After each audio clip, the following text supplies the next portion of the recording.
Hi Shruti, welcome to Indulge podcast. Hi. So good to see you. Thank you. We're so excited that you're coming out with your English single Monster Machine, which is releasing on 26th October. How excited are you? I'm super excited. It's been kind of behind the scenes stuff for a bit. Okay. So I'm just so happy to finally put it out. Okay. So first things first, Shruti, why is it called Monster Machine? So, I'm addressing the dark feminine, and I'm also addressing the fact that there are all these quotes the monsters aren't under your bed, they're in your head, and your reflection is the biggest monster you'll face. And some of us choose to play in the shadows and own our grain. We don't try to heal or cure or destroy our monsters. We actually befriend them, and then some of us own that monster energy, that dark energy. And I think that requires a discipline. To play in the shadows and to be a shadow walker requires discipline, almost like a machine. So that's what I called it Monster Machine. Okay, what you just said also requires a lot of maturity and understanding about the darkness. So, since when have you been conceptualizing this or thinking about this idea? It's your brainchild, right? Yes. Yeah. Can't really put a finger on it. So It's a process. It's a process. I think I don't believe in demons and angels as much as I believe in our ability to be monsters, and then just like human beings have a use or a purpose or not, or good or bad or not, so do our monsters. And I think I've always kind of felt this. I've also had a perception of the world which made me feel a little left out and like a misfit and like extremely misunderstood, not like a boo-hoo story, but I just couldn't align for many years. And then of course I joined the movie business, which like puts more scrutiny on someone who's awkward. But I think this has been in my head for a while, and then it kind of just manifested like this as it is today, which is addressing sexuality, which is to address my strength as a woman, to address the past of the women's. That's why I'm referencing the witch, because we've all been burnt on some metaphorical stakes, and the ones before us have sacrificed a lot for us to have what we have today, even in human history. I mean, not just right. So you didn't really sit down one day and wrote the lyrics or anything. It's a process, like you said. Yeah, I was just like humming one day, and I was talking, and I was in the middle of writing, and I was with my partner, and I said, I don't need it to be a boring old man. I need a monster to match mine. And that's really where it was born. And around that time I was working on a painting, and the painting's in the video, where it's like this huge monstrous creature with this mouth and the most cherubic, calm, beautiful face. And it looks like, oh my God, this monster is consuming innocence. But you don't know if the innocence is controlling the monster, the other way around. And I found that so fascinating, even in terms of psychology and us having so many triggers from our childhood and stuff. Like I said, it requires a lot of understanding, and you clearly have that. I don't know. I'm just trying my best to. You get me, just trying my best to put it across. No, because you've picked up from so many things. You know that line that we heard that you just said, "I don't need a man, I need a monster." That's so hitting, so strong. Okay, you know. You. But okay, tell us. Like we saw, there are various avatars that you play. You want to tell us a little more about those? So the video starts with the silhouetting of each of them.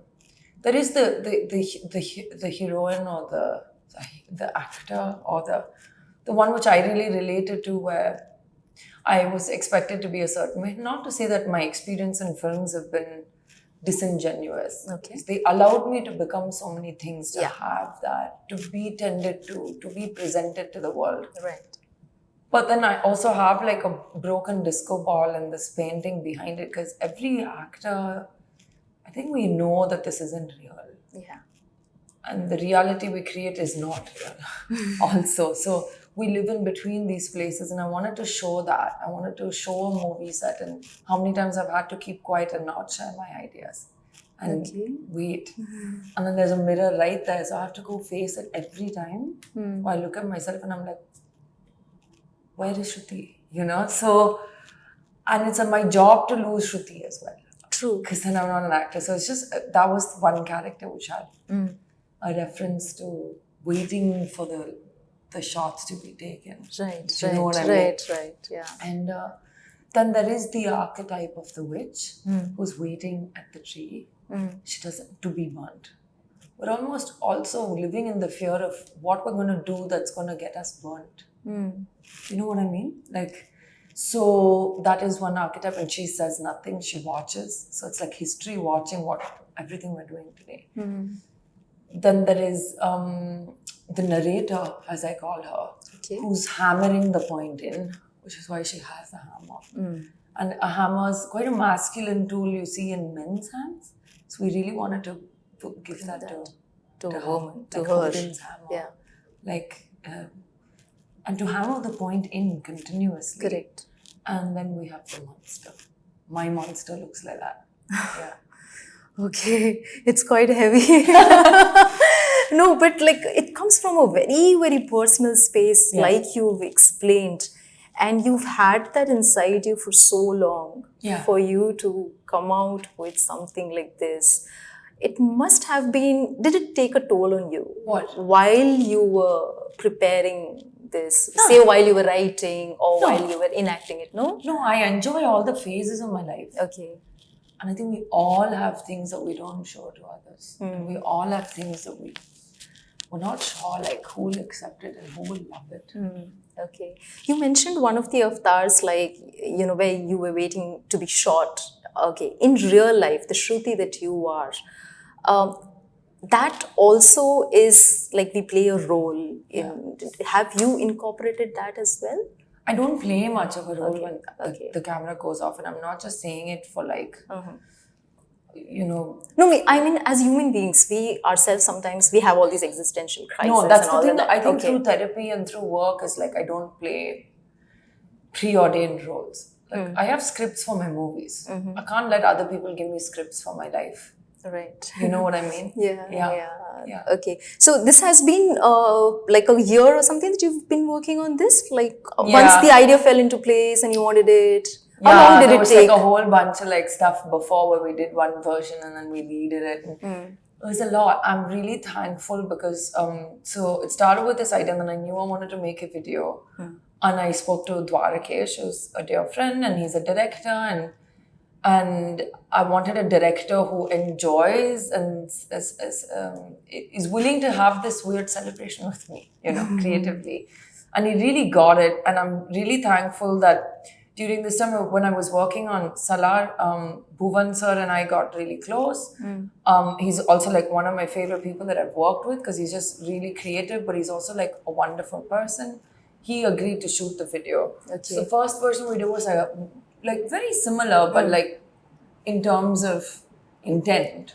And then we just wanted to up it. And Prashant sir was kind enough, because they all heard my music, I was playing them my stuff, and they were like, when is this coming out? How can we support you? So we actually shot on one part of the Salar set that wasn't used. Chalapati sir, the art director of Salar, helped me with my music video. So all of a sudden, I just have these incredible technicians, artists, director, DOP, part of the production helping, saying, come, make your weird song. Oh, they call it the weird song. I call it the weird song. Why? Like compared to Salar, right? It's such a small little thing funded by Shantanu and I from our company, Black. Which is like a tiny production house compared to Hombale and Prashant sir and them just being so generous. It was really special. Okay, but now I want to know, why do you call it weird? Because I think I've been told so much that it's weird. It's weird you like metal. It's weird that you have this job and you do this. And for many days, I wasn't ashamed of it, but I used to like keep it secret. Like it's bad, like I'm weird. But you know what? I am weird and I love it. Yeah. Weird is nice. Yeah, thank you.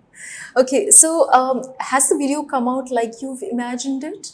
You must be having a... I think we all sit and we're like, we could have done this more and we could have done that.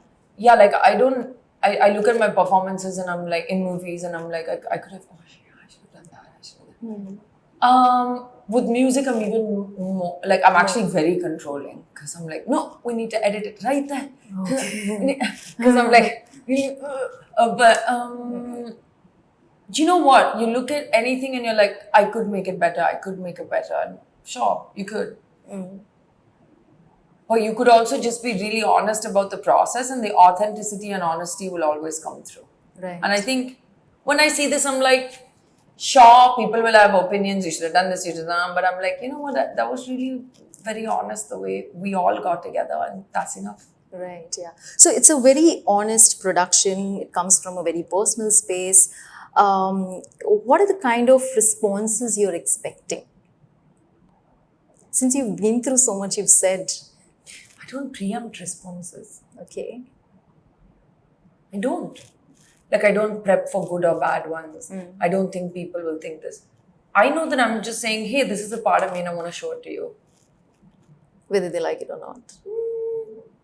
It's not whether you like it or not, here it is. No. It's more like, this is me. I like it. And I would want to share this with That's you. it. It's pretty simple. Yeah. Okay. So the first one, when it was like done, the first raw footage, who's that one person you want to run it through? Is there someone?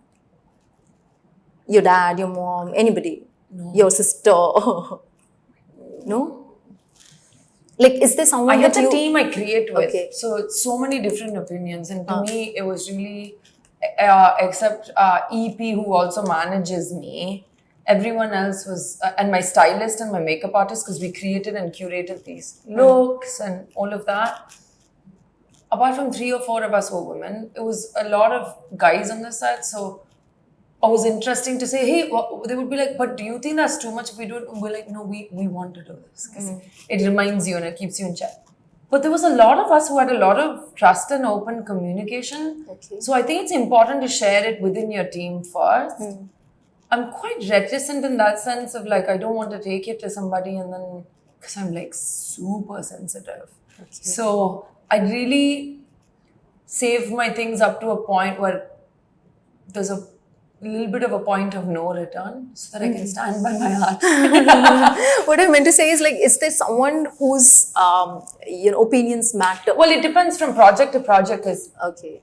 Each project is kind of different. Okay. And then somebody else can have, like, you may have an opinion that helps some situation, and somebody else has an inkling towards another type of song. So I kind of play them that because I feel like they'll be more receptive to it, I guess. Okay. So this album, this single obviously comes from a very personal space, and we've discussed all that. But generally, when you're creating music, all of it is like very personal. Yeah. So, but it's not personal where I spell out the address and the phone number. I like to leave enough.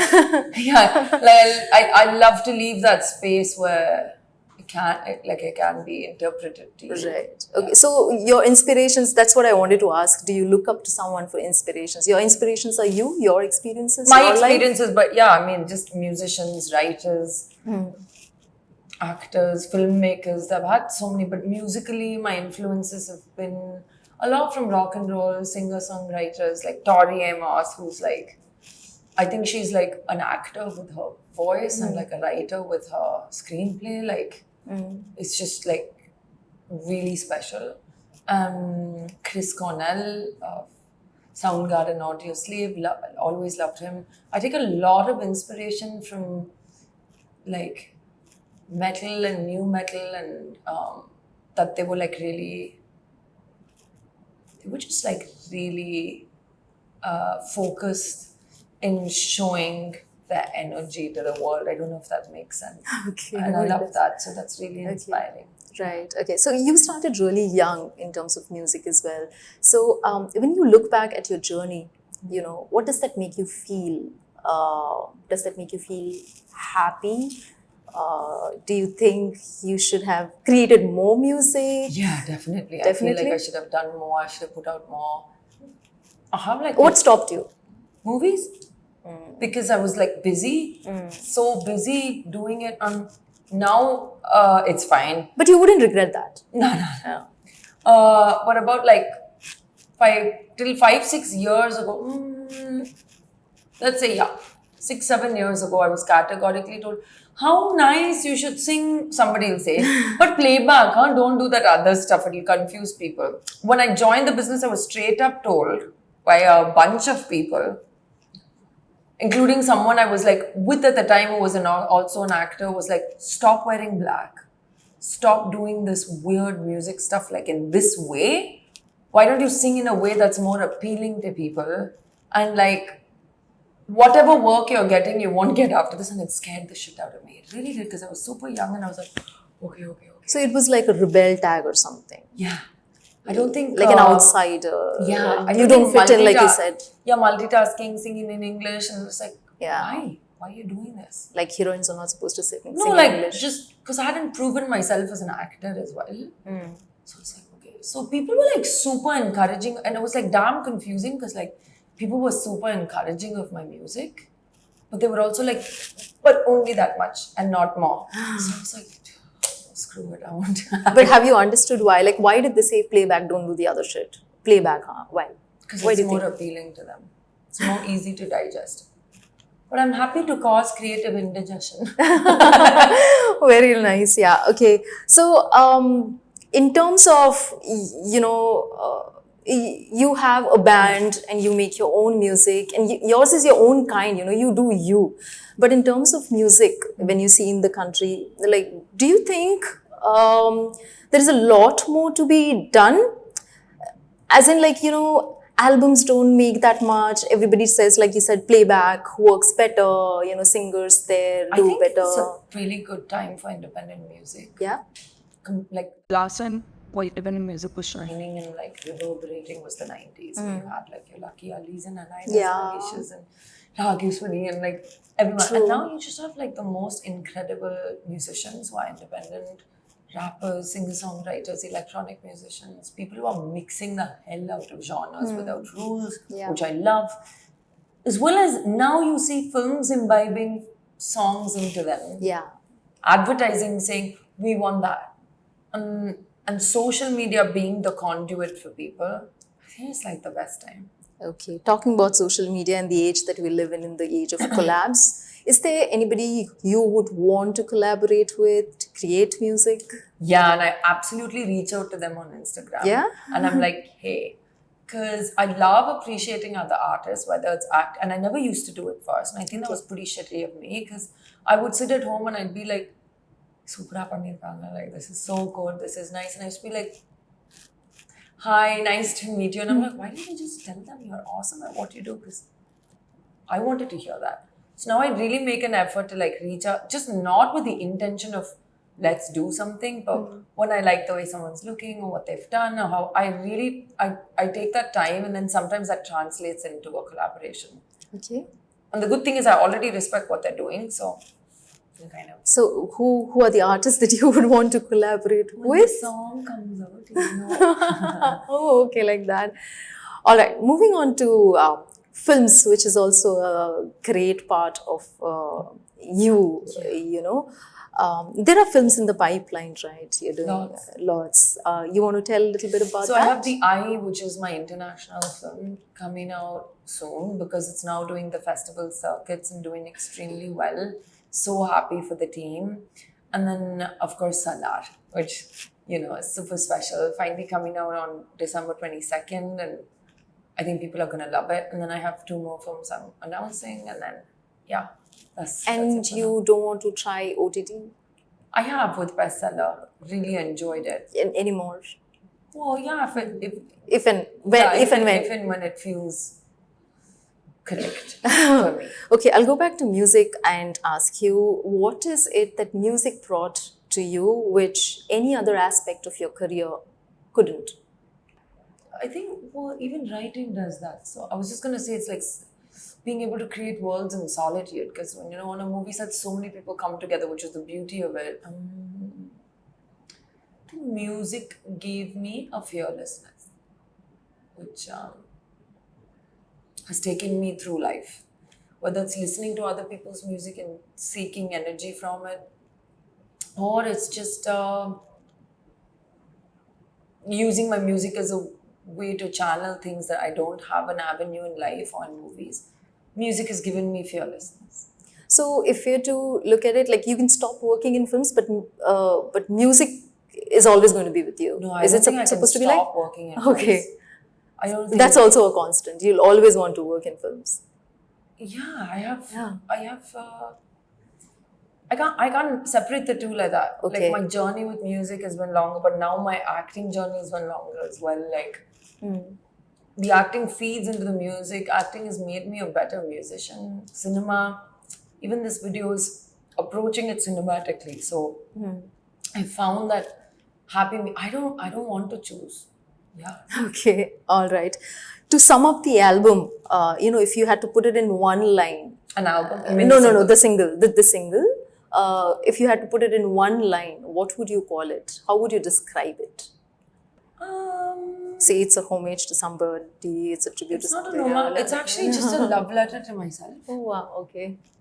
It's a twisted, messed up love letter to myself. Okay. Which is honest and strong and spiritual almost. Thank you so Thank much, you. Shruti. Thank It was you. lovely Thank talking. you, darling. It was Thank lovely you. talking. Thanks so Thank you. Thank you so much.